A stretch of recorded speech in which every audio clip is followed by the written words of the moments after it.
కాబట్టి దీనిపైన ప్రజల్లో చైతన్యం తీసుకురావాలి, గ్రామ గ్రామాలకు పోవాలి. సో ఇవాళ ఫస్ట్ ఫేజ్ లో మేము ఏదైతే భావజాలం ఆల్మోస్ట్ మేము దాదాపు కొంతవరకు పనిచేసినాం. అది ఎప్పుడు కూడా నిరంతర ప్రక్రియ భావజాల వ్యాప్తి. ఇప్పుడు నెక్స్ట్ స్టెప్ ఏంటంటే మేము గ్రామాలకు ఈ భావజాలాన్ని తీసుకెళ్ళాం. సో రాబోయే కాలంలో నేను మా మిత్రులు బాలరాజు గౌడ్ గారు ఇంకా చాలా మంది అందరం ఏమనుకుంటున్నామంటే ఇంకో షార్ట్లీ ఒక 1 వీక్ లో మేము అనౌన్స్ చేస్తాం. జిల్లాల వారీగా మేము సభలు పెట్టి మొదలు జిల్లా హెడ్ క్వార్టర్ లో మా భావజాలాన్ని స్ప్రెడ్ చేయడానికి ఒక మినిమం 1000 మెంబర్స్ సభలు సమావేశాలు పాత 10 జిల్లాలలో నిర్వహిస్తాం. మన సెప్టెంబర్లో చేస్తూ ఉన్నాం.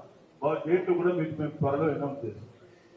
మిమ్మల్ని కోరేది ఏంటంటే జిల్లాల నుంచి వచ్చిన వాళ్ళు ఒక్కొక్క జిల్లాకు ఒక 10 మంది సభ్యుల్ని మేము స్టీరింగ్ కమిటీగా తీసుకుంటాం.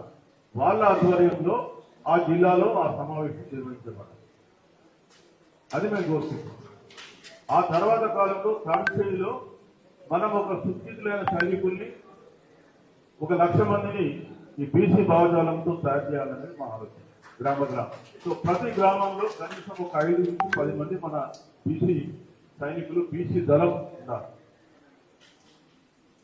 సో అది మా విజన్. సో మా దగ్గర ఉన్న